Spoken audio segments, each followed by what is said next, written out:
పుణ్యమూర్తుల దివ్యగాథల నుండి ఈరోజు చివరి భాగమైనటువంటి శ్రీ సత్యసాయి బాబా దివ్య చరిత్రని ఆలకిద్దాం. శ్రీ సత్యసాయి బాబా సిద్ధాంతాలు అన్ని మతాల వారికి సమ్మతమైనవే. ఏ మతం వారైనా భక్తి మార్గంతో సన్మార్గంలో నడుచుకున్నప్పుడే భగవంతునికి చేరువవుతారు. సత్య, ధర్మ, శాంతి, ప్రేమ, అహింస మానవుడిగా జన్మించి మానవతా హృదయం కలిగిన వాడు పాటించవలసిన మూల సిద్ధాంతాలు ఏమన్నమాట. ఏ మానవుడైనా వీటిని పాటించాల్సిందే. సత్యము, ధర్మము, శాంతి, ప్రేమ, అహింసంగా. అప్పుడే మానవుడు అనిపించుకుంటాడు. లేతే రాక్షసుడు అనిపించుకుంటాడు, లేకపోతే పశువు అనిపించుకుంటాడు. అలాగే అరిషట్ వర్గాలైనటువంటి కామ, క్రోధ, లోభ, మోహ, మద, మాత్సర్యాలు ఈ గుణాలని త్యజించాలి అని బాబా బోధించారు. మన వేదాలు ఏవి చెప్పినో అవే ఆయన చెప్పారు. వేదస్వరూపుడు కదా ఆయన. అందుకని మనలోని 6 శత్రువుల సమూహాన్ని మనం తొలగించుకోవాలి మన మనస్సు నుంచి. బాహ్య శత్రువులనేమో బయట, లోపల అంతఃశత్రువులను కూడా తొలగించినప్పుడే బాహ్య శత్రువుల నిర్మూలనం కూడా అసంకల్పితంగానే జరిగిపోతుందన్నమాట. మానవునిలో గల దురలవాటులను అంటే అబద్ధమాడటం, దొంగతనం చేయటం, ధూమపానం చేయటం, మద్యపానం చేయటం, మాంసాహారం, వ్యభిచారం మొదలగు అలవాటులను కూడా వదులుకోమన్నారు. మాంసాహారులకు కూడా ఒక ఉద్బోధ చేశారన్నమాట.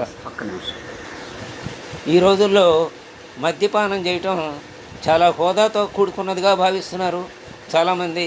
అలాంటి భ్రమలో అనేక మంది ఉన్నారు. అందులో పెద్ద పెద్ద హోదాల్లో ఉన్నవాళ్ళు అది లేందే జీవితం గడవదేమో, మనని పెద్దవాళ్ళుగా గుర్తించరేమో అనే భ్రమలో కూడా చాలామంది ఆ విషయంలో తప్పటడుగు వేస్తున్నారు. ఇలాంటి అలవాట్లు ఏంటంటే దొంగతనం, అబద్ధమాడటం, ధూమపానం, మద్యపానం, మాంసాహారం, వ్యభిచారం ఇవన్నీ కూడా వదులుకోవాలి. అందరిలోనూ భగవంతుడు ఉన్నాడు కాబట్టి అందరినీ ప్రేమించు. అంటే నీ శత్రువులో కూడా ఉన్నది ప్రేమమూర్తి భగవంతుడే. నీ శత్రువులోనూ చివరికి పిపీలికాది బ్రహ్మ పర్యంతం, అలాగే తృణాది మేరు పర్యంతం అనే ఈ సృష్టిలోని చరాచర వస్తువులన్నిటిలోనూ ఆ భగవంతుడి చైతన్యమే ఉంది. అందుకనే అవి అలా మనుగడ సాగించగలుగుతున్నాయి. ఆ భగవంతుని చైతన్యమే లేకపోతే అవి వెంటనే నశించిపోతాయి. కుళ్ళిపోవటమో, బుగిలిపోవటమో, వాటి ధర్మాలను బట్టి అవి నశించిపోతాయి. కాబట్టి వాటిలో శక్తి ఉంది అంటే అందులో భగవంతుడు ఉన్నాడు అన్నమాట. ఆ భగవంతుడే, ఆ చైతన్యమే వాటిలో ఉండబట్టి ఆ శక్తి అవి చూపగలుగుతున్నాయి. స్తంభం ఉందంటే స్తంభంలో శక్తి ఉండబట్టి ఆ ఇల్లు పైకప్పు నిలబడుతుంది. ఆ స్తంభం బుగిలిపోయింది అనుకోండి అంటే అందులోని చైతన్యం వెళ్ళిపోయిందండి. ఉపసంహరించబడితే ఆ స్తంభం కుప్పకూలిపోతుంది, బుగిలిపోతుంది అనమాట. కాబట్టి కేవలం జీవరాశిలోనే కాదు, నడిచే జీవం ఉన్న వాటిలోనే కాదు, జీవము లేవు అనుకున్న వాటిలో కూడా ఆ పరమాత్మ సత్తా వలనే అవి మనకి ఉపయోగపడుతున్నాయి. అందరిలో భగవంతుడు ఉన్నాడు కాబట్టి అందరినీ ప్రేమించాలి. అందుకనే చాలాసార్లు మనం చెప్పుకుని ఉంటాం. అందుకనే ఏ వస్తువుని కూడా నిర్లక్ష్యం చేయకూడదు, ఏ వస్తువుని తన్నకూడదు. అంటే అందులో పరమాత్మ, ఆ చైతన్యం అందులో కూడా ఉండేది మనకు ఉపయోగపడుతుంది కాబట్టి దాన్ని తన్నామంటే పరమాత్మని తనినట్టే. అందుకని నిర్లక్ష్యం ఏ వస్తువు పట్ల ఉండకూడదు. అందుకే రాయి, రప్ప, చెట్టు, చేమ వీటన్నిటినీ భగవంతుడిగా భావించి పూజించింది మన సంస్కృతి. కాబట్టి అందరినీ ప్రేమించు, అటులనే తల్లిదండ్రులను పెద్దలను గౌరవించు, సత్యాన్ని ధర్మాన్ని విడువక సత్య ప్రవర్తన కలిగి ఉండు అని బాబా బోధించారు. ఈ కలియుగంలో జప తపాల కంటే కూడా నామస్మరణ చాలా శ్రేష్టమైనదని చెప్పారు. అందుకనే నామస్మరణ ద్వారా అంటే కలియుగం యొక్క గొప్పతనం ఏంటంటే మనం అవన్నీ యజ్ఞయాగాదులు చేయలేం, వాటికి ఖర్చు భరించలేం. అతి సామాన్యవానుడు కూడా భజన చేయగలడు. భజన ద్వారా అంటే నామస్మరణ ద్వారా ముక్తి. కాబట్టి కలియుగం గొప్పదా కాదా అంటే గొప్పదే. సామాన్య మానవులు కూడా తరించడానికి అవకాశం ఉన్నటువంటిది ఈ కలియుగం అన్నమాట. ఇందులో ఉన్న చెడు భావాన్ని కాదు మనం తీసుకోవాల్సింది, ఈ కలియుగంలో ఉన్న గొప్పతనాన్ని మనం వాడుకోవటం నేర్చుకోవాలన్నమాట. అంటే నామస్మరణ ద్వారా మనం తరించడానికి అవకాశం ఉందని మన పెద్దలే చెబుతున్నారు కాబట్టి అంత సులభమైనటువంటి పద్ధతిని మనందరికీ సామాన్య మానవులకు అందించబడింది అనమాట. కాబట్టి ఈ కలియుగం కూడా 3 పాదాలు ధర్మం లేకపోయినా ఒక్కో పాదంతో ధర్మం నడుస్తున్నా ఈ కలియుగంలో తరించడానికి మనకు చక్కని అవకాశం ఉంది. ఇతరులకు నష్టపరచు, ఇతరులకు నష్టం కలిగించు అని ఆయన బోధించారు. ఈ విధంగా మానవాళి అందరికీ సమ్మతమైన హితోపదేశం చేస్తూ జడత్వంతో నిండి ఉన్న మనుషులను చైతన్యవంతులుగా చేస్తూ వారిలో ప్రేమ భక్తిభావనను పెంపొందింప చేస్తూ ఉన్నారు ఆయన. ఈ కలియుగ అవతారమూర్తి అయిన శ్రీ సత్యసాయి బాబా జన్మించిన ఈ పవిత్ర భారత భూమిలో మరియు వారి సజీవిత కాలములో జన్మించుట అదృష్టముగా ప్రతి భక్తుడు భావించి తమ జీవితాన్ని పావనం చేసుకోవటానికి స్వామి చూపిన ధర్మ మార్గంలో సాధన చేస్తూ ప్రయత్నించాలి. ఈ విధంగా అహర్నిశలు అంటూ ఇక్కడ అఖండ జ్యోతి జలావో సాయి మన్ మందిర్ మే కోటి సూర్య సమ దివ్య ప్రకాశ సాయి तुम हो दिव्य स्वरूप अखंड ज्योति जलावो साई मन मंदिर में दिव्य ज्योति प्राण ज्योति प्रेम ज्योति ज्ञान ज्योति जीवन ज्योति जलावो अखंड ज्योति जलावो साई मन मंदिर में जो कुछ मेरा सब है तेरा दया करो मुझे हे साई नाथा तुम मेरे स्वामी अंतर्यामी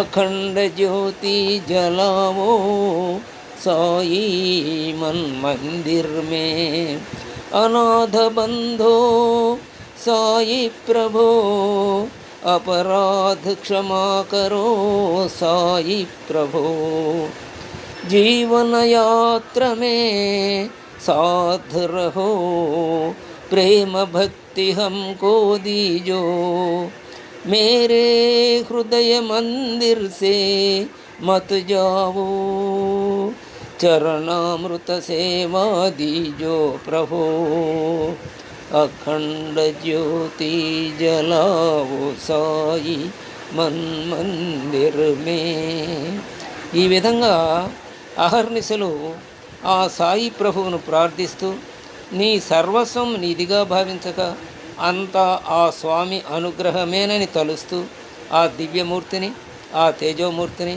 మనసారా నమ్మి ఉంటే నీ జీవితానికి ఎట్టి కొరత ఉండదు. మిగిలినదంతా ఆ ప్రభువే చూసుకుంటాడు. అనన్యాస్యంతయంతో మాం ఏ జనా పర్యుపాసతే తేషాం నిత్యాభియుక్తానాం యోగక్షేమం వహామి. ఏ ఇతర చింతనలు లేక నన్ను ఆశ్రయించిన వానికి నేను వానిని పాపాలను పరిహరించి వానికి యోగక్షేమాలు కలగజేస్తాను. కాబట్టి నిశ్చింతగా మనం మన కర్మలని ఆచరిస్తూ నిష్కామంగా ఆచరిస్తూ ప్రభువుని మనసులో ధ్యానించుకుంటూ మనం మన మనుగడని సాగించాలి. భగవాన్ శ్రీ సత్యసాయి బాబా ఒకప్పుడు భక్తుల సమక్షంలో తనకు 96 సంవత్సరముల వయస్సు వచ్చే వరకు ఈ తనువు ఉండునని, ఆ తరువాత ప్రేమసాయిగా కర్ణాటక రాష్ట్రంలో మాండ్యా జిల్లా గుణపర్తి గ్రామంలో తిరిగి ప్రేమసాయిగా అవతరించేదనని ప్రకటించాడు. ఇప్పుడు పుట్టపర్తిలో ఎలా చేశారో అలా మాండ్యా జిల్లా గుణపర్తి గ్రామం. మాండ్యా జిల్లా మంచి వ్యవసాయ సారవంతమైన భూములు ఉన్నటువంటి జిల్లా. అది తుంగభద్ర అనేది పరివాహక ప్రాంతం అన్నమాట. ఇది అనంతపురం కరువు ప్రాంతం. మరి ఆ మాండ్యా జిల్లాలో ఈ గుణపర్తి గ్రామం కూడా బహుశా సారవంతమైన భూమి అయి ఉంటుంది. అక్కడ ప్రేమసాయిగా అవతరిస్తానని ప్రకటించారు. మహనీయుల మాట వృధా కాదు, అది ముమ్మాటికి నిజం. ఇలాంటి సత్యసాయి బాబా సత్యవాక్కుల దృష్టాంతంలో లోగడ భక్తులు ఎన్నో అనుభవాలు చవిచూచారు. శ్రీ సత్యసాయి బాబా అంతటితో ఊరుకొనలేదు. మున్ముందు అవతరించు ప్రేమ సాయి రూపురేఖలు తెలుపుతూ సంకల్ప మాత్రమున చిత్రపటాన్ని కూడా సృష్టించి భక్తులకు చూపారు. వారు సంభ్రమాశ్చర్యాలకు లోనయ్యారు. కరతాళ ధ్వనులు మిన్ను ముట్టేటట్లుగా చేశారు అందరూ కూడా భక్తుల సమయంలో. షిరిడీ సాయిబాబా శివావతారమని, శ్రీ సత్యసాయిబాబా పార్వతీ పరమేశ్వరుల అంశతో కూడిన అవతారమని, రాబోయే ప్రేమావతారము శక్తి అంశతో కూడిన అవతారమని తత్వజ్ఞుల భావన. లోగడ శ్రీ సత్యసాయిబాబా భక్తునిగా పేరొందిన కస్తూరి గారు ప్రేమసాయి అవతారానికి ఇప్పటికే తల్లిగా పునర్జన్మ ఎత్తారని, మరియు ఆమె భర్త కూడా జన్మించి ఉన్నారని శ్రీ సత్యసాయిబాబా లోగడే ప్రకటించి ఉన్నారు. కాబట్టి ఆయన రాబోయే జన్మ, ఆ జన్మకు సంబంధించిన తల్లిదండ్రుల గురించి, ఆయన పుట్టబోయే గ్రామాన్ని గురించి అన్నీ ఆయన వివరంగా చెప్పి ఆయన సెలవు తీసుకుని ఆయన మార్గాన్ని ఆయన చూపిన మార్గములు నడవండి అని అంటూ సెలవు తీసుకొని అద్భుతమైనటువంటి ఒక ప్రశాంత నిలయాన్ని అక్కడ ఏర్పాటు చేసి భక్తులకు ఆలవాలంగా ఆ ప్రదేశాన్ని అంతా తీర్చిదిద్దించి ఆ భక్తుల చేతనే ఆయన యావత్ మానవాళికి అన్ని ప్రపంచంలో ఉన్న అన్ని దేశాలలోని సాయి భక్తులు మిగతా వారందరికీ కూడా సేవ చేయటానికి నడుం కట్టేటట్లుగా వాళ్ళందరిలోనూ ప్రేరణ కలగజేశారు. స్వస్తి.